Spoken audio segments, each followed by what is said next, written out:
Vamos a empezar muy pronto, cuando llegue la Emi. Gracias a todos y a todos por estar acá. Si me quieren contar en los comentarios si se escucha, si me escuchan bien, sería bacán. Hola, Oli, ¿cómo ¿cómo estáis? estáis? Ah, bien, ¿y tú? Bien, hola Emi, gracias por venir.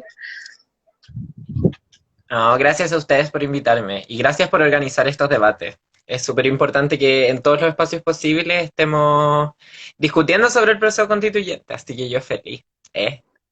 Buena, buenísimo. Bacán que estés contenta de estar acá. Nosotras estamos muy felices por tenerte. En realidad, además, eres una invitada especial porque eres parte de nuestra asamblea, pero además eres estudiante de Derecho, primera mujer trans presidenta de la FECH, militante por el Partido Comunes, candidata constituyente por el Distrito 10 y también, como decíamos, participante de nuestra asamblea.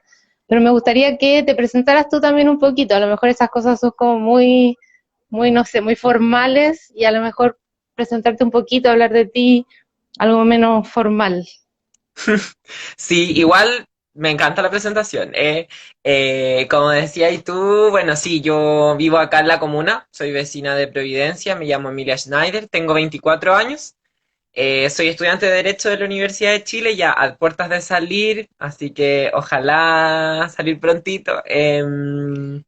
Efectivamente soy militante de comunes, soy activista feminista hace harto tiempo, activista trans también. El año pasado me tocó ser presidenta de la FECH en el contexto de la revuelta, de la pandemia.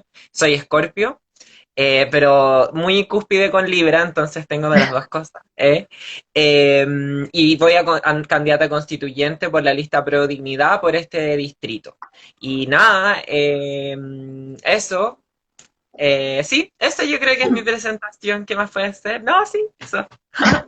Bacán, Emi. Oye, yo tenía una entrevista preparada, pero la coyuntura de repente nos hace replantearnos las conversaciones, ¿no? Hoy día empezó la discusión en el Congreso para despenalizar el aborto y llegar al sueño, ¿no? Y quería preguntarte un poquito, bueno, tu opinión. Estuve sapeándote un poquito el Instagram y pusiste que estuviste con distintas candidatas constituyentes para conversar sobre perspectivas feministas y sobre la lucha por el aborto. Quería saber si nos podías sapear un poquito de qué se trató esa reunión y también, bueno, como eh, contarnos un poco de este tema específico en el marco del proceso constituyente.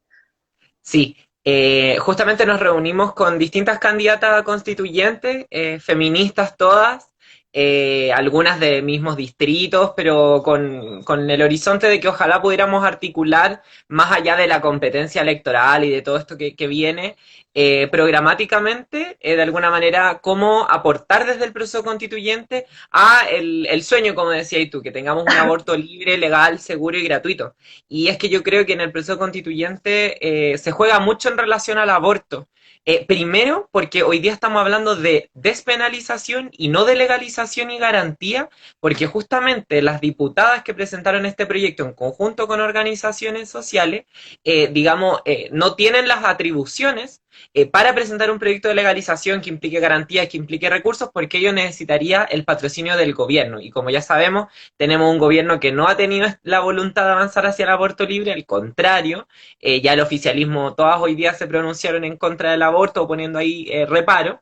Entonces, eso por una parte, de que tenemos una constitución que en general le reserva demasiadas atribuciones al presidente y al gobierno y que impide que el Congreso pueda dar estos debates de manera libre, porque ojalá estuviéramos viendo lo mismo que Argentina, digamos, discutiendo un proyecto que nos permita hablar de un aborto legal, seguro, gratuito, en el sector público, que fuera un derecho finalmente para todas. Y para todos, porque también hay mujeres y hombres trans y personas no binarias que también abortan. Y eso es algo que se menciona en el proyecto en Argentina, por ejemplo, que se reconoce a cuerpos gestantes. Ojalá eso también esté para este debate. Y en segundo lugar, lo que discutíamos era cómo en la Constitución constitucionalizar, valga la redundancia, el debate del aborto. porque ahí hay distintos enfoques. Podría estar escrito tal cual, digamos, el derecho al aborto, o podríamos en el catálogo de derechos, digamos, reconocer de alguna manera algún pack de derechos fundamentales y nos hiciera tender a una institucionalidad que permita el aborto. Y eso puede ser, por ejemplo, a través del derecho a decidir sobre nuestros propios cuerpos, como una formulación de ese tipo, parte del derecho a la salud sexual y reproductiva. Yo soy partidaria de que reconozcamos expresamente en la Constitución los derechos sexuales y reproductivos, ¿no? Pero ahí hay una serie de preguntas. Hace poco Agustín Esquela hablaba de algo que nos pareció, yo creo, muy ridículo a todas, pero es verdad que yo creo que en el debate constituyente no deberíamos abordar el derecho al aborto desde la propiedad del cuerpo, sino desde el derecho a decidir y desde Ah, el lo derecho vi, en lo el vi. fondo a... Sí, no, que todas nos íbamos a poner un brazo en la cara. Me Oye, dio- Emi, antes de seguir con esto mismo, para algunos a lo mejor que no saben cuál es la diferencia entre despenalizar y legalizar. Sí, eso es muy importante. Porque, bueno, yo creo que muchas de estas como conceptos leguleyos se pierden en el debate. La diferencia de despenalizar implica que deja de ser un delito, es decir, son modificaciones a algunos artículos del Código Penal. Eso implica que ya no se va a criminalizar a las compañeras que aborten, digamos, y esta despenalización es hasta las 14 semanas. Antes, digamos, por motivos sanitarios se habla de 12 semanas, pero no hay una gran diferencia entre las 12 y 14 semanas, y un argumento que se da hoy día en la discusión era que esto tiene que ver con una cuestión de diferencias socioeconómicas, ¿no? Porque hay mujeres que por no contar con herramientas, con acceso a información, se enteran después de sus embarazos. Mujeres y personas no binarias y personas trans, digamos. Entonces, despenalizar implica eso, sacarlo del Código Penal. Es decir, deja de ser un delito, dejan de poder haber mujeres y personas trans presas por abortar. Y legalizar implica que pase a ser legal y que haya un instrumento, una ley, que en el fondo dé distintos tipos de garantías, que es un poco lo que se está discutiendo en Argentina. Es decir, que sea gratuito, con prestaciones del Estado, de la salud pública, implica ahí todo un aparataje que eso ya es hablar de derechos sexuales y reproductivos. Aquí estamos recién dando un pasito contra la criminalización de nuestras compañeras y compañeros que abortan, que hoy día pueden caer, digamos, en prisión, y que incluso genera algo que yo creo es súper cuático, que dentro de las comunidades, dentro de la comunidad médica incluso, como hoy día está penalizado el aborto, hay miedo a acompañar a personas que vayan a abortar. Y eso hace que o las compañeras tengan que abortar en la clandestinidad solas, o las organizaciones feministas que se dedican a apoyar estos procesos se arriesgan. Y Claro. sabemos que lo hacen, lo sabemos, digamos. Entonces, ahí está la diferencia, y por eso es tan importante también que en el proceso constituyente terminemos con este hiperpresidencialismo y que el Congreso pueda presentar estos debates, porque la sociedad lo pide. O sea, el aborto ha avanzado como una reivindicación aprobada por la sociedad según la encuesta, que podemos no creerle, pero en este caso creámosle. Sí, obvio. Voy a cambiarte un poquito el tema respecto a el proceso constituyente, y podemos seguir después profundizando cómo ese proceso constituyente podría repercutir en cuestiones como el aborto, ¿no? Primero, cuestiones menos procesuales, digamos. Quería preguntarte, bueno, transparente que personalmente eres mi candidata, pero también entiendo como la desconfianza que existe en los partidos últimamente. Tú militas en un partido, a pesar de que es un partido nuevo y todo. Quería preguntarte qué opinas tú de esa desconfianza, cómo lo tomas, cuál ha sido tu proceso también como militante. Sí, esto es una pregunta que yo creo que es muy necesaria. Hoy nos decían por ahí que éramos una gran dupla, así que, pero, primero, me siento honrada de ser tu candidata. Espero estar a la altura de tal honor. Y segundo, por ahí también preguntaban por dónde iba yo. Yo voy por la lista Pro Dignidad, que es el Frente Amplio, el Pacto Chile Digno, Unidad Social y otras organizaciones independientes. Yo soy del Partido Comunes y por lo tanto voy por un cupo de comunes. Y, como decía la Mila, efectivamente hoy día estamos enfrentando un nivel de descrédito de los partidos políticos que yo creo que es tremendo. Y que yo creo que más allá, digamos, de que la crisis política, yo creo que es más responsabilidad de quienes gobernaron durante estos últimos 30 años, es decir, la vieja concertación y la derecha, los nuevos partidos tampoco están exentos de ello. Y de eso nos tenemos que hacer cargo. E incluso yo iría más allá. No solamente los partidos nuevos no están exentos de esta crisis política y de representatividad, sino que también las organizaciones sociales tradicionales no están exentas de esa crisis política. Y yo lo digo viniendo de cerca, porque a mí me tocó ser presidente de una federación de estudiantes, que es una organización social más tradicional, y trabajar con grandes sindicatos, con la CUT, etcétera. Y esas organizaciones también están en crisis. Entonces aquí tenemos un problema de que creo que tenemos una estructura de organización política y social que responde a otro tiempo. Patriarcal, Entonces, también, por acaso. patriarcal, muy rígida, muy anquilosada, y yo creo que aquí, bueno, nos tenemos que hacer cargo de la crítica, porque lamentablemente el pacto, o sea, ninguna de las listas que van por fuera de la concertación, que nos posicionamos como antineoliberales, logramos construir una unidad, digamos, que aunara a todo nuestro sector, y eso es lamentable, y esa es una fragmentación de la que nos tenemos que hacer cargo, yo creo que con nada más que con acciones concretas, y yo creo que lo que podemos hacer ahora en el proceso constituyente, bueno, ya lo que se podía hacer antes, creo que los partidos tenían que abrirse a cupos a independientes, a dirigentes y dirigentes sociales, digamos, a los mismos rostros de siempre. Eso si se logró o no se logró, en buena medida yo creo que lo vamos a ver el 11 de abril. Pero de aquí en adelante yo creo que a lo que nos tenemos que comprometer en serio para hacernos cargo de esa crisis, de los mismos partidos también, es abrir la democracia, no tenerle miedo a solucionar la crisis política con más democracia. Y eso implica tanto en el reglamento del proceso constituyente, que haya elementos de participación directa de los territorios, como que en la nueva democracia que consolidemos en la Constitución, la única actoría política relevante en la arena institucional no sean los partidos, sino que también pueda ser la ciudadanía organizada.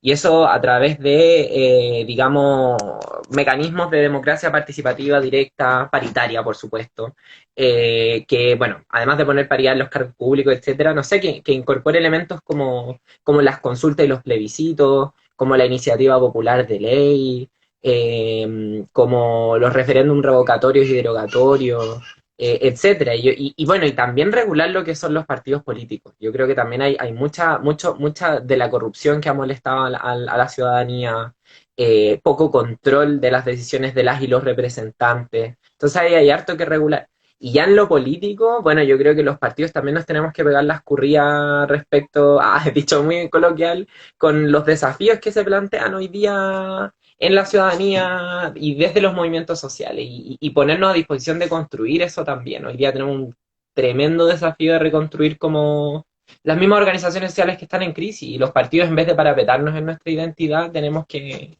ponernos a disposición de eso. Y eso yo creo que podría hablar horas de esto, porque es algo que a uno le da vuelta, sobre todo siendo feminista, porque siendo feminista y militante es una de las grandes contradicciones que una tiene. Y ahí yo creo que lo más importante es siempre saber que uno es feminista antes que militante de cualquier cosa. Oye, y siguiendo con ese tema que estamos conversando, hoy día estaba viendo los candidatos por el Distrito 10, que es por el que vas tú, y era una lista infinita de nombres que tú misma estabas contando que era algo complejo porque generaba una fragmentación, una dispersión de los votos, etcétera, etcétera. Y bueno, mucha gente, en las cuales estoy incluida, no, no maneja muy bien este nuevo método, el método Hunt, no sé ni cómo se Don't, dice. Ya, Don. Y don't. hoy día veía que decían como que era mejor votar en vez de por candidatos, por listas. Quería saber si me podías explicar eso, qué significa, si es cierto o no es cierto.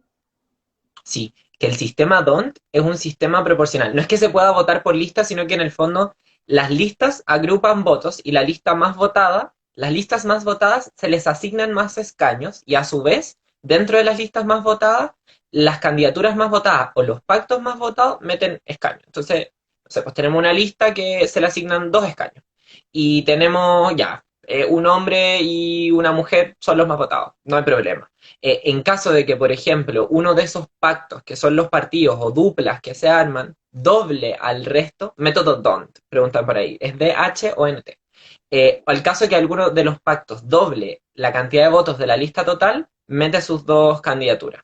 Y esto era particularmente complicado porque se discutía que al principio, cuando solo se le había dado la posibilidad a los y les independientes de inscribirse, digamos, en solitario, los ponía en una situación de muy desmejorada respecto a los partidos porque no podían armar Claro. listas. Y en el fondo lo que hace el sistema DONT es que privilegia los proyectos políticos más que las individualidades. Entonces, por eso genera esto de que las listas más votadas tienen más escaños. Y se puede votar por un constituyente, nos pregunta por ahí. Es igual que la votación de diputados. La diferencia que hay acá es que están los escaños reservados y la paridad, que son conquistas que tuvimos gracias a la lucha que dimos posterior al acuerdo. Si esto fue ir tensionando los límites, vamos a tener que seguir corriendo muchos cercos del proceso constituyente, porque la primera versión era bastante acotada. Y bueno, tenemos los escaños reservados, que lamentablemente no son como pedían los pueblos indígenas, que fuera con el criterio de autodeterminación, es decir, yo me autodetermino parte de un pueblo y puedo votar y puedo patrocinar, sino que es con los registros del CONADI, y además es un sistema electoral distinto. Pero como son dentro de los 155 constituyentes, a diferencia de lo que pedían, que era que fueran supranumerarios, lo que pedían los pueblos indígenas era que fueran más representantes.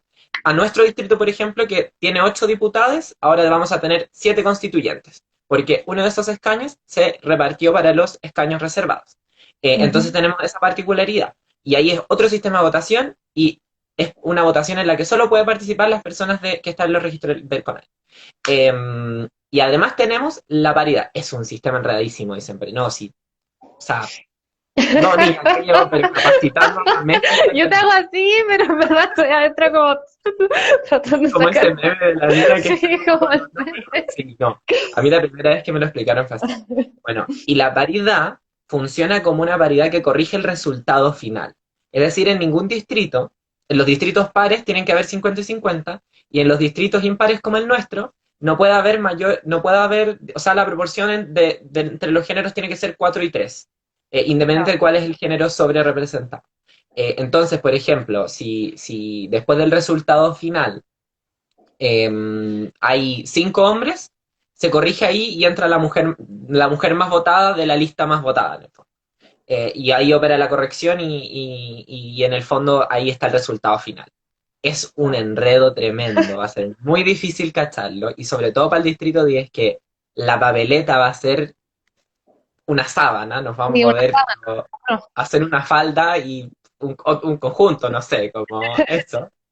Pero si alguien que está viendo quisiera apoyarme a mí, yo voy a estar en la lista Pro Dignidad séptima, el número de la suerte, dicen, casi al final, la última mujer. Pero eso, yo creo que todas las candidaturas vamos a tener que dar instrucciones para encontrarnos en ese mapa Sí. porque va a ser brutal. Sí, Pero bueno, así ahí más o menos funciona. tenéis nuestro apoyo, obviamente, para difundir toda esa información tan necesaria para todos, para informarnos, porque está bien difícil, la verdad. Oye, también aprovecho de agradecerte que estoy viendo los comentarios, porque yo soy tan boomer que no tengo idea y me sale uno todo el rato el mismo y no sé por qué. Así que, bacán si Tenéis que veía ir alguna. bajándolo. Yo tengo que ir bajando, yo pensé que se hacía solo ya, no cacho nada, perdón. Nada, puro saludos, saludos, saludos, ya.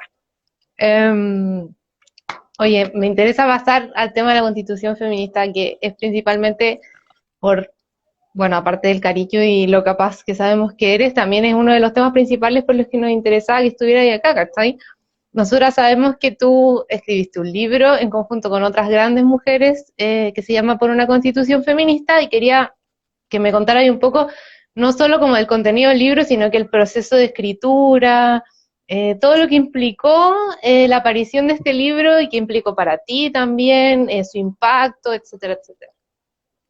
Sí, por ahí comentaban que lata que los medios de comunicación no expliquen esto, y ojalá que los medios de comunicación se empiecen a poner al servicio de este proceso porque esto necesita mucha, mucha educación cívica. Y sobre Por una constitución feminista, bueno, fue un libro que surge de una compañera que es la Sofía Brito, la Sofía Esther Brito, que es una tremenda, que yo la quiero mucho y que de hecho está en nuestro equipo de contenidos de la candidatura constituyente, porque ella, bueno, nos conocimos en la facultad, las dos estudiamos Derecho, pero ella ya salió y ha sacado libro, una constituyente en el fondo, como, o sea, una constitucionalista. Claro. Y bueno, la iniciativa surge desde que veíamos que en los grandes debates como en la tele, en los paneles, había un nivel de masculinización del debate en el fondo, donde habían puros paneles de hombres expertos constitucionalistas hablando del problema constitucional, desde distintas aristas, desde donde quisieran, de izquierda, derecha, etcétera, pero puros hombres, y la Sofi decidió juntarnos a un montón de mujeres que estábamos siendo parte del proceso de la revuelta social, ojo, también del proceso de la revuelta, no solamente desde la academia desvinculada de eso, sino también hay compañías que son académicas, pero por ejemplo, como la Bárbara Sepúlveda, eran parte de organizaciones como Abofem que se la estaban jugando por la revuelta social y por lo que estaba ocurriendo. Entonces nos juntaron a varias para que pudiéramos dar perspectivas respecto al proceso constituyente. El mío se llama, no me acuerdo cómo se llama, pero es como hacia una nueva concepción de democracia dentro del proceso constituyente. No me acuerdo bien el nombre, qué pésima, pero en esencia habla de una cuestión que hoy día, de hecho, para nosotros es central en el programa constituyente, que es que para mí la medición de si del proceso constituyente va a ser exitoso o no es si logramos recuperar nuestra democracia que hoy día está presa, restringida por el modelo de la dictadura, porque incluso ganando un gobierno no puedes implementar un programa, porque en el Senado a veces 12 es más que 24, por ejemplo como pasó para la votación del agua, donde hubo una mayoría, digamos, aguanta Bárbara Sepúlveda, dicen por ahí, sí, aguanta. Eh, donde ganó por una mayoría volver el agua un bien común, pero lamentablemente hubo una minoría que se abstuvo y los quórum altísimos que hay de votación se pitearon eso. Una democracia que no concibe espacios de participación, que es impermeable y que ha estado a la medida de los empresarios y los conservadores, que son los únicos que tienen el poder de hacer lobby, de meter plata en la política, etcétera. Yo creo que eso es una de las grandes tareas del feminismo, porque en general yo creo que todas las que nos estén escuchando que hayan participado de espacios feministas, preguntan por ahí dónde comprarlo en la editorial Pesa Espiral. Todas las que hemos estado en ¿Quieren ver espacios... un resumen? Está en Vaginas Censurados. Eso mismo. ¿Qué estaba diciendo? Que las que hemos estado en espacios feministas siempre tenemos discusiones respecto a cómo enfrentarnos a la institucionalidad para hacer avanzar las cosas que queremos. Y en general ahí tenemos debates entre quienes optan por una estrategia lejos de los partidos políticos, entre quienes somos militantes. Y yo creo que incorporar democracia directa nos solucionaría un montón de problemas, porque, por ejemplo, podríamos, cuando tenemos una propuesta, porque las feministas hemos generado un montón de propuestas, presentarla a través de una iniciativa popular de ley. Y que si los partidos quieren la apoyen y apoyan esa recolección y lo hacemos de otra manera, y abrimos, y vamos destrabando cosas. Pero eso, el proceso fue muy bacán. Lo lanzamos, de hecho, en la FECH, cuando yo todavía era presidenta, en un evento que llenamos ahí de cabras, de cabres, Cuando nos podíamos música. Ay, sí. En la previa del 8M de este 2020 pasado, que fue tan lindo también. Así que nada, el libro es una maravilla. Tiene puros... Y ahora salió la segunda edición, que incorpora el manifiesto constituyente de la Asamblea Feminista Plurinacional. Ay, qué bacán. Oye, te quería preguntar a propósito del libro también, si como este proceso de escritura del libro influyó en tu decisión de postularte a constituyente y también que nos contigo un poco de esa decisión, cómo llegaste a decidir postularte, véndete un poco si quieres, por supuesto, Eh, pero que nos cuentes un poco tu proceso. Sí, a mí me pasó con la escritura del texto que, bueno, la Sofía aparte es una compiladora súper activa, como, no es como que tú le mandes tu texto y te dice, ya, ok, lo publica tal cual, sino que ella te retroalimenta, te conversa, te tira el rollo, te corrige. Yo creo que eso es muy bacán cuando a una le toca escribir porque necesitáis ese feedback. Y parte de escribir ese texto para mí fue sacarme la desilusión también del proceso constituyente, ¿no? Porque uno lo ve tan adverso, la regla de los 2/3, lo difícil que estaba la pelea, el descrédito de los partidos, la crisis política en general.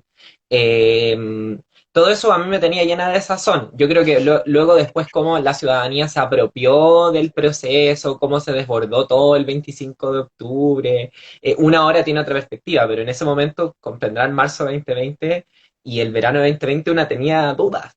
Entonces escribir ese texto para mí fue darle un sentido como estratégico a este proceso. Y por ahí preguntaban a qué me refiero con democracia directa. No solamente que no sea desde los partidos, sino que hayan muchas formas de interactuar con la institucionalidad, donde las organizaciones sociales puedan interactuar directamente en la creación de políticas públicas y donde haya más control ciudadano, porque al final la crisis de representación hoy día es porque muchas veces elegimos a representantes y luego no sabemos más de ellos. Y nos han limitado a la democracia ir a votar cada 4 años. Y eso no es la democracia. La democracia es mucho más. La democracia es lo que hacemos cuando nos organizamos, por ejemplo, aquí en las feministas de Pro, y por ejemplo, ¿cachai? Y para mí fue el darle un sentido estratégico, fue decir, capaz que no avancemos en todo lo que queremos, porque el proceso constituyente no va a solucionar todas las demandas que habían para el estallido social, para la revuelta, pero sí podemos sacarnos todos esos lastres que nos impiden avanzar y ganar espacio para poder seguir planteando nuestras ideas y nuestra visión de sociedad. Entonces, cuando escribí eso, yo, bueno, recuperé harta confianza en el proceso. Y luego de eso, nada, con compañeras, compañeros que veníamos trabajando en el movimiento feminista, de disidencias sexuales, estudiantil, por la educación, porque es un equipo bien conformado por estudiantes y hartas profes también. Decidimos jugárnosla por una candidatura y en ese marco lo discutimos y yo era como la candidata más natural en el sentido de que tenía ya un perfil público, experiencia en dirigencia, como había sido presidenta a la FECH, fui vocera del 8M del 2018, me tocó participar en las movilizaciones del Mayo Feminista, y un poco lo que queríamos representar somos esas nuevas generaciones o grupos de la sociedad como la población trans, que es una comunidad que no se inventa ahora, sino que llevamos mucho tiempo existiendo, pero un montón de otros grupos que nos hemos movilizado, que hemos exigido cambio, o que hemos exigido siquiera ser visibilizados, y hemos chocado contra una muralla de una política muy excluyente, de una democracia muy excluyente, y que no hemos podido finalmente consolidar esas cosas, pero llevamos mucho tiempo organizándonos, y creíamos que de alguna manera el equipo que tenemos, yo en tanto candidata, podíamos encarnar eso y esas experiencias de lucha, ponerlas al servicio de repensar la democracia. Y bueno, de repensar los derechos, de repensar la relación del Estado con la ciudadanía, etcétera. Y de ahí surgió la idea y bueno, un equipo que conformamos con independientes, militantes, que de hecho tenemos abierto, si alguien que nos está viendo se quiere sumar, en mi perfil está el formulario. Eh, y ha sido bien bonito porque lo hemos ido haciendo bien de manera colectiva, que era lo que a mí más me preocupaba, que fuera una aventura colectiva y no individual. Obviamente esto nace de la voluntad de una también de ir, pero la idea no es ir sola, pues, sino No, bien de acompañada. hecho, de hecho, quería preguntarte a propósito de eso mismo, si podías contarnos un poquito de tu equipo, porque en la política en Chile estamos muy acostumbrados a como la cara, la figura, como la política muy personalista, bueno, se ve también en el presidencialismo en Chile.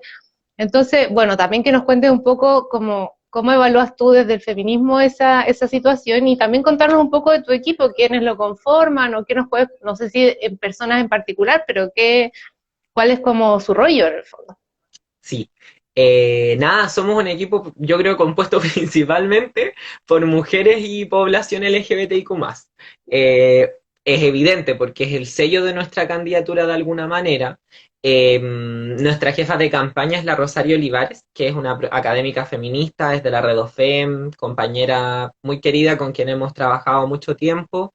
La Sofi Brito es parte de nuestro equipo de contenidos constitucionales, también otra compañera feminista, parte de mi equipo también la Maca Castañeda, que fue vocera de la Mesa de Acción por el Aborto.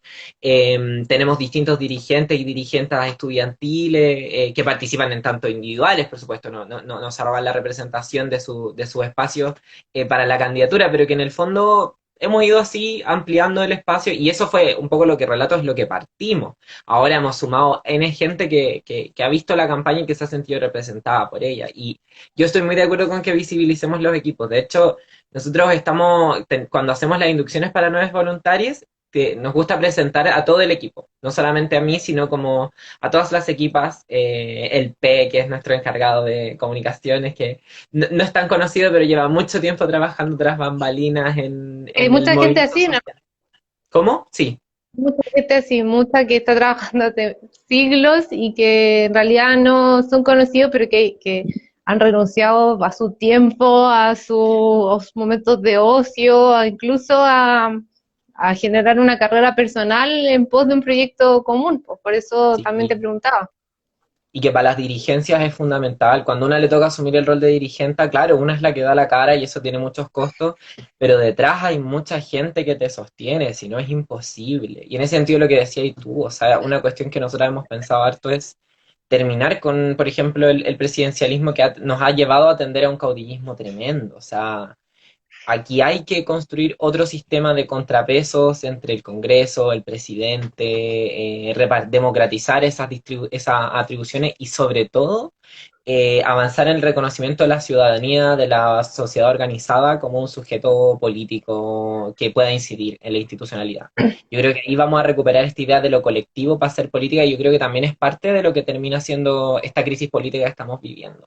Entonces, sí, no, para nosotras, de hecho, uno de nuestros primeros lemas era hagámoslo juntes, como porque la idea era, y bueno, ahora vamos a empezar con oncecitas constituyentes para ir discutiendo con vecinos del distrito, COVID-free, por supuesto, del proceso constituyente. Así que quizá ahí las vamos a invitar a algo, pero esa es la idea, pues que hagamos un proceso como bien participativo.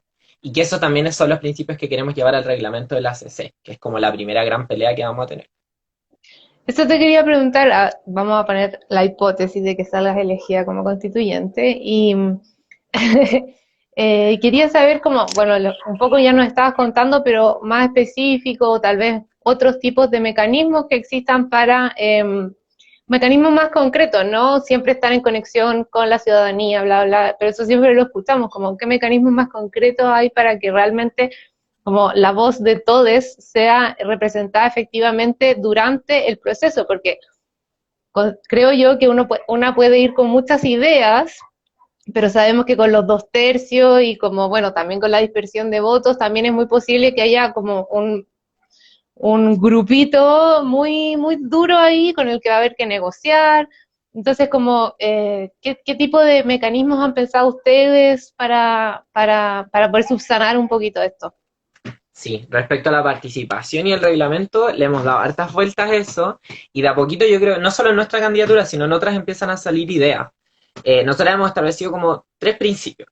El primero es la transparencia, y eso en concreto implica que el reglamento de la Convención Constitucional mandate en el fondo a los medios de comunicación, al gobierno, a la utilización de nuevas tecnologías para difundir todos los debates que se estén dando. O sea, y todas las votaciones y las discusiones que se den, porque a principios del año pasado decía gente de la DC que ojalá las votaciones fueran secretas para evitar la funa. Nosotras queremos todo lo contrario, que las votaciones sean abiertas. No que nos funen, sino que las votaciones sean abiertas. Lo segundo es la participación efectiva. Y eso, como decís tú, claro, va más allá de la poesía que uno puede decir, yo creo que ahí hay cuestiones bien concretas. Lo primero es que creemos que se tiene que cada cierto tiempo, no sé, una vez a la semana, una vez al mes, un día de como el proceso constituyente y generar espacios de discusión en los distintos territorios, que de repente eso se coordine con los municipios. A mí me parece que es la mejor idea, que se pueda, digamos, coordinar con los municipios y que ese día no se trabaje en el fondo, que se dé un feriado y que haya un plan también para la gente que cuida, para que pueda participar y que eso también sea abierto a niños, niñas, niñas y adolescentes, en tanto, digamos, su voz tiene que estar representada, o sea, sin la rebeldía de los secundarios no estaríamos acá. Y que en esos días se discutan cuestiones respecto al proceso constituyente, que les delegades vayamos a nuestros territorios, a algo así como las semanas distritales de los diputados, y que en el fondo la síntesis que de ahí salgan, no sé, cada cierta cantidad de personas haya un representante y que eso después lo trabaje con les delegadas de su distrito y que eso después sea una posición que insume ciertas discusiones, pero que tenga una vinculatoriedad, digamos, que no sea una cuestión consultiva. Eso es lo más importante, creo yo, que esas instancias sean concretas. Además, algo que yo creo que es fundamental justamente para la inclusión de secundarias y que hace poco nuestra compañera la Cami Rojas, que es diputada, lo presentó como una iniciativa y es que en los colegios se lleve el proceso constituyente. Tanto que se les Oh, que eduque en sería términos de bueno. educación cívica, sí, como que se les abran las discusiones, porque es muy importante, porque al final a las nuevas generaciones son las que van a vivir con esta constitución. O sea, nosotras también somos jóvenes, pues, pero otra cosa. ¿Sí? Y lo último, yo creo que tiene que haber un reconocimiento a las organizaciones sociales y territoriales que ya están empezando el nuevo Chile. O sea, yo creo que los primeros meses de la convención tienen que ser de escuchar. Y en ese sentido tiene que haber un sistema de audiencias públicas bien amplio, que no solamente sea una cuestión de que la convención cite, sino que también un grupo de ciudadanos juntando cierta cantidad de firmas nos pueda llamar a los representantes de su distrito a sesionar en un territorio, en una organización determinada, y que podamos recoger esas perspectivas. Y eso yo creo que es una cuestión importante porque hablamos mucho de que partimos de hoja en blanco y a mí no me gusta tanto decir que partimos de hoja en blanco porque no tenemos la constitución del 80 de base, pero tampoco estamos en blanco, hay toda una historia, o sea, este proceso costó ojos, costó vidas, costó violencia político-sexual, violación a derechos humanos, entonces, y además décadas de lucha social para llegar a este momento. Entonces, eso lo tenemos que reconocer y recoger. Y eso a mí es lo que nosotras hemos apostado.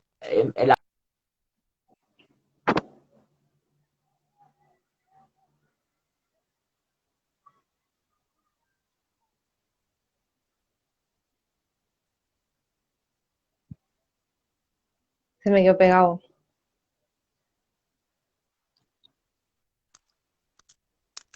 Ay, Emi, se volví. me quedó pegado. Ahí volviste. Sí, volví.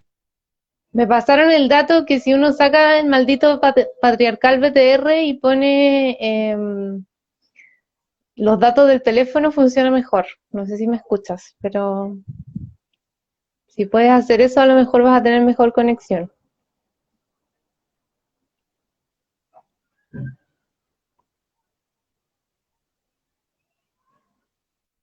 Ahí sí, Ay, qué bueno. Tengo ETR. pero te escucho pegado. A lo mejor podéis poner los datos del teléfono, no sé. Sí, no lo tengo del teléfono, es que tengo ETR. Sí, hacer Ah, ya. de mi celular con Wi-Fi. Mira, ahora te escucho súper pegado, así que a lo mejor esperemos un segundito a ver si te voy a escuchar mejor. Igual te escucho y te veo, ¿Y ahora? pero medio pegado. Sí, te escucho. ¿Mejor? ¿O igual? Sí. O sea, Ya, un espera. poquito pegado, pero te escucho. No sé si el resto, la gente que está viendo escuchará, pero yo te La gente en escucho. tu casa, ¿eh? La gente en su casa. Lo último que quedé, que me estaba contando de esta iniciativa de llevarla a los colegios. ¿En serio? ¿Ahí quedaste? Uy, hace tanto rato. Y yo hablé tanto, niña. Qué Creo que fue lo fuerte. último, ¿no? O yo quedé como marcada con eso porque me impactó mucho, no sé. ¿No alcanzaste a escuchar lo último que dije como de reconocer a las organizaciones que ya estaban, o sea, lo de Ah, la hoja sí, en sí, blanco? sí, sí. Ya, menos Ay, mal, yo sí, dije, verdad. concha tu madre, Sí, no, chuta, todo lo que hablé sola.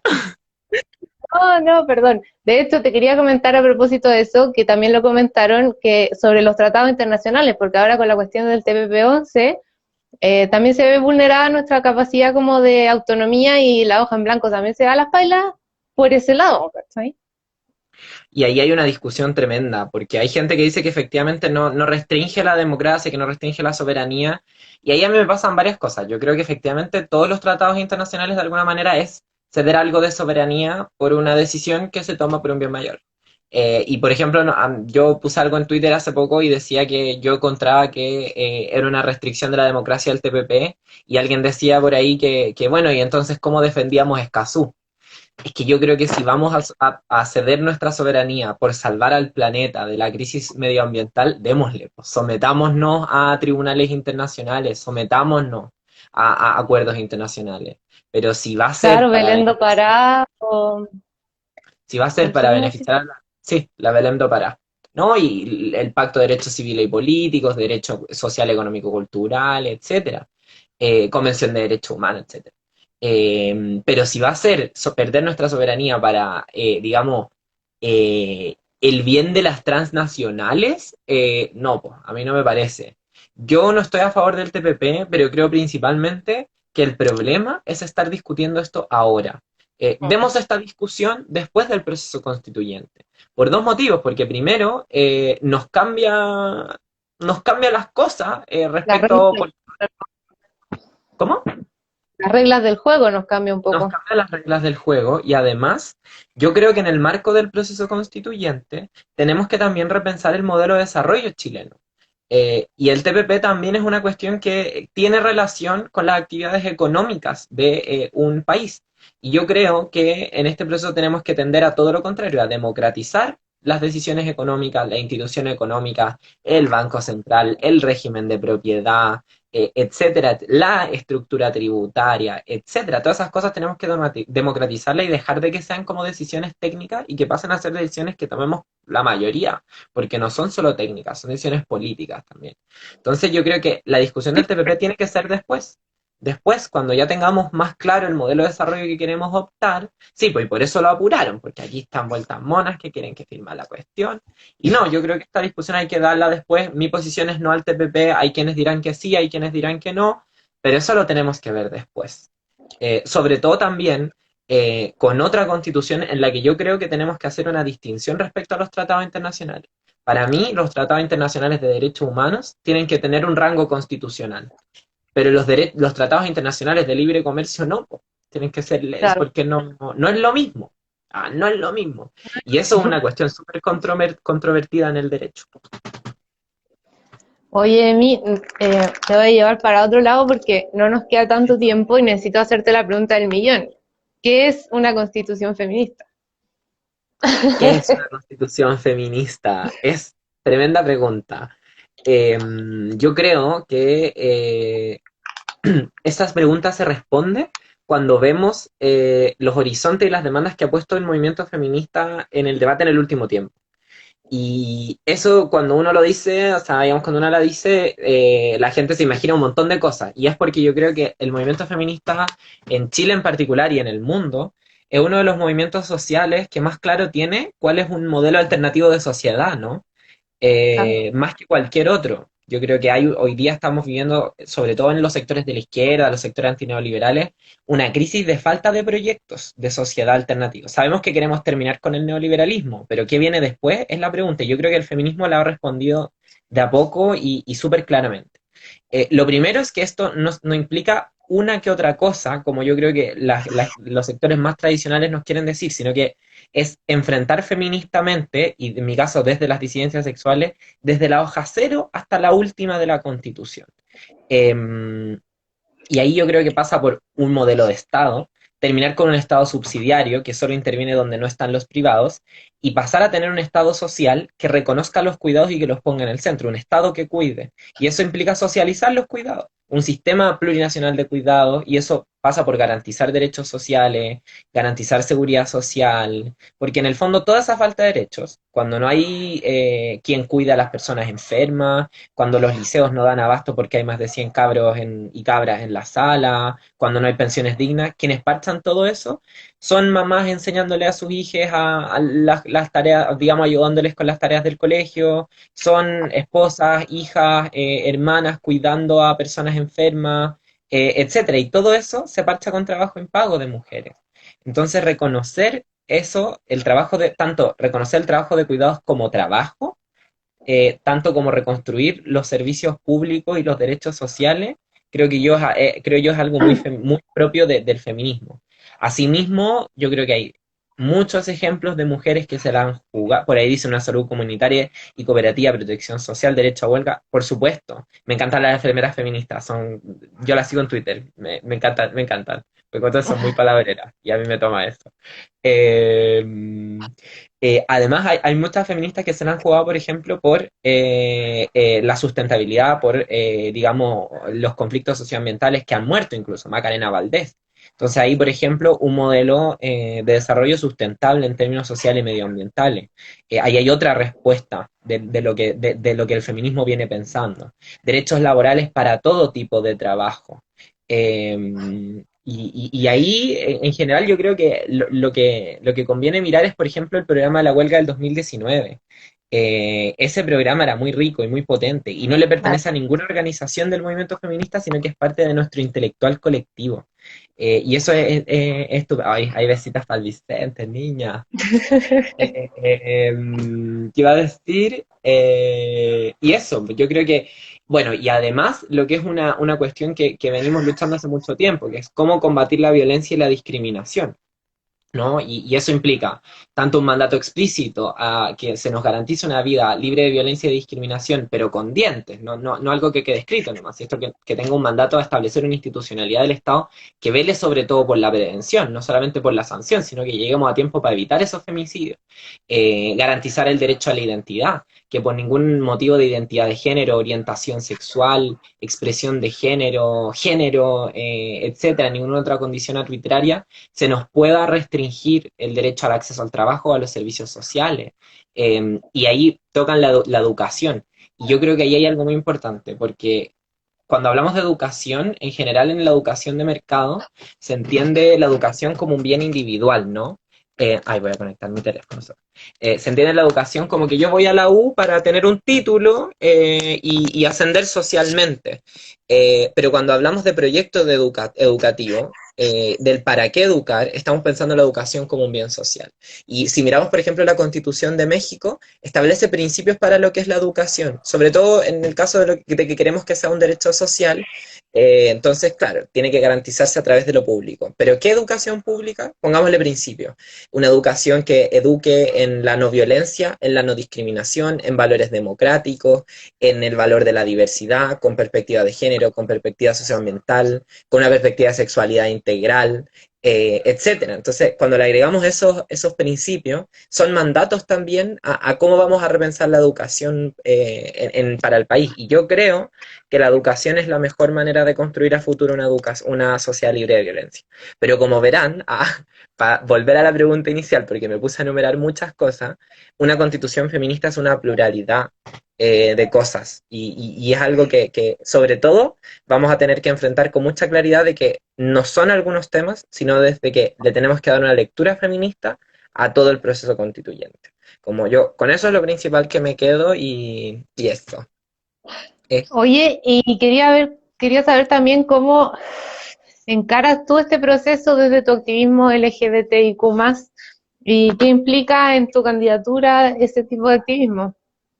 Sí, a varias de esas cosas ya las dije en la respuesta respecto a una constitución feminista, porque hemos pensado de manera bien inseparable una constitución feminista y disidente, pero yo creo que algo que hay que tener súper presente son los dolores de nuestra comunidad. Nuestra comunidad, a diferencia de las nuevas generaciones, que nos está tocando entrar a la universidad por primera vez visiblemente, que nos está tocando acceder a la política, esa no es la realidad de toda nuestra comunidad, sobre todo hablando de la comunidad trans. Hay una mayoría de compañeras que se dedica al trabajo sexual por una imposición, por falta de oportunidades, por abandono de sus familias. Entonces ahí entra lo que yo decía, o sea, este derecho a la identidad vinculado con otros derechos, sobre todo con el derecho al trabajo, porque ni siquiera nos dejan trabajar, nuestro trabajo no es reconocido, no es valorado, y eso genera incluso consecuencias en cómo una se autopercibe y se valora a sí misma, ¿no? Entonces yo creo que es tener presente esos dolores de la comunidad y traducirlo a cosas concretas, como el derecho a la identidad, como un derecho fundamental, que es algo que ya está formulado en instrumentos internacionales, y en general ir dándole una lectura desde las disidencias a todo lo que vamos haciendo, ¿no? Y también, sobre todo, hay besitos para el Jorge, niña, tanto tiempo que no escuchamos. Yo ahí. ¿Qué estaba diciendo? Ir incorporándole esta visión desde las disidencias a todos los debates que damos y sobre todo también darnos la posibilidad de hablar desde nosotros mismos, digamos. Hay pocas candidaturas LGBTIQ+, y pocas que nos posicionamos desde las disidencias sexuales, que no algo solo identitario, sino algo político, digamos, en el sentido que también cuestionamos el capitalismo, por ejemplo. Eh, y que vayamos a representar esa voz es importante. O sea, yo espero que si no soy yo electa, sea alguien de nuestra comunidad. De mis candidatas favoritas, la Connie Valdés, que va por la Quinta Costa, que también es otra activista trans, pero eso en el fondo, como integrar esa perspectiva a los debates que se vienen. Eh, Porque hoy día tenemos una constitución que no nos nombra ni una sola vez. La constitución nombra una vez a las mujeres y 0 veces a la población LGBTIQ+. Y parte de eso es partir por el reconocimiento, o sea, parte de garantizar nuestros derechos, partir del reconocimiento. Y algo que también decía para el feminismo es que también las disidencias sexuales, la población LGBTIQ+, también somos ciudadanos, trabajadores, estudiantes, entonces también somos parte de esas grandes reivindicaciones. Entonces eso podría decir respecto a la perspectiva disidente de la Constitución. Súper. Bueno, por eso también mi voto va para, ya dije para dónde vaya. Te quería preguntar a propósito de lo que estabas comentando, en realidad no lo tenía pensado de antes y a lo mejor no es una pregunta tan agradable en este momento, por lo menos para mí. El otro día veía en la tele a Jadwe que comentaba, claro, que él también estaba como súper de acuerdo como con esta cuestión de hacerse cargo de los cuidados desde como el Estado, ¿no? Y bueno, quería preguntarte qué opinas de su candidatura también. En el fondo es como el candidato que está tirando desde la izquierda en este minuto, desde el feminismo, no sé, ahí yo tengo mis aprensiones. Obviamente la política a veces también es negociar esas aprensiones, pero quería preguntarte qué opinas tú. A mí con Jadwe me pasa que estoy muy de acuerdo con sus ideas. Creo que es un muy buen candidato para el sector. Creo que es un gran aporte. Yo lamento, caleta, que no hayan candidaturas feministas hoy día posicionadas. Y la diferencia que tengo con Jadwe quizás es abordar excesivamente el problema del feminismo desde lo económico, ¿no? Que yo creo que es bacán que le demos esas lecturas a las feministas socialistas, marxistas y dan un aporte tremendo para, por ejemplo, hablar del trabajo de cuidados reconocidos, pero creo que hay un montón de otras cosas que también, por ahí decía la K, una amiga que está viendo el live, que reconocimiento y redistribución como dos cuestiones inseparables, reconocimiento de nuestras identidades, de nuestras violencias y redistribución del poder y la riqueza. Esa es la crítica que le tendría a Jadwe, pero a mí algo que me pasa también, bueno, espero que salga una candidatura feminista para enriquecer una primaria eventual del sector con Jadwe, pero también me pasa que ahora bueno, que se eligió a Deo un poco por Bachelet, que sé yo, y todas estas mujeres de la ONU, a la Paula Narváez. Yo creo que es muy importante tener claro que ser mujer no es igual a ser feminista. Jacqueline Van Rieselbergh es mujer, no cabe ninguna duda, pero no es representante de la visión de sociedad que tiene el feminismo, ¿no? Entonces, en este proceso yo creo que van a haber muchas candidaturas que oportunistamente se van a querer situar como la candidatura feminista. Y ahí yo creo que no tenemos que perder de vista eso, que ser una candidatura feminista es tener un compromiso con un tipo de sociedad, que es bien distinto a lo que construyó la exconcertación por 30 años. Entonces, creo que ahí quedan tareas pendientes. Hasta el momento, mi candidato favorito es Jadwe. Sigo esperando que haya alguna feminista que salga y conquiste mi corazón y se Todos suba a la estamos esperando. pelea. Sí. Pero, y yo, bueno, yo creo que aparte sería un hit, porque está claro que el feminismo es la fuerza social con más fuerza concreta en En este este momento. momento, Entonces, sí, de todas maneras. sí. Oye, Yo hace y ya poco, para... ay, dale. No, dime, dime. No, no, que yo hace poco en una entrevista dije, me preguntaron por esta misma cosa y no la tenía preparada y dije, ya, me voy a tirar con dos compañeras que me gustan. Y dije, una primaria entre Beatriz Sánchez y Carmen Hertz. Y bueno, la ve ahora, va constituyente. Sí, po. Me quedaría de esa primaria que inventé, solo Carmen Hertz. A mí me encanta en todo caso, pero yo la veo con cero ganas, pero a mí me encanta. Sí, también tampoco veo tanto entusiasmo por ahí, pero sería bastante refrescante. Oye, Emi, no, si en realidad era ya para ir cerrando nomás, como dejarte el espacio, que quieras comentar, que quieras, no sé, tal vez hablarnos como a nuestra asamblea, hablarnos directamente, hablar a las personas que estén mirando, y lo que quieras comentarnos también, dejarte el espacio súper abierto para, y también dar aviso, lo que quieras. Muchas gracias. No, primero agradecer el espacio en general. Yo amo caleta a la Asamblea de Feministas de Previ porque siempre son muy movidas, o sea, como la intervención que hicimos la otra vez, a mí me encantó, como que me fui a mi casa con onda como con el corazón lleno, le llegué a contar a mis papás, y se muere lo que hicimos, y la cuestión como... Entonces agradecerles por toda la pega, por el espacio para poder dar cuenta de las propuestas que tenemos, porque es difícil a veces poder hablar sobre todo con organizaciones del territorio. Y nada, como que si cualquier duda que tengan sobre nuestras propuestas, escríbanos, háblennos, interpélennos, porque eso es lo que tiene que hacer ahora. O sea, el proceso constituyente no puede ser la elección de un Congreso 2.0 porque eso no nos sirve para la crisis política que estamos viviendo.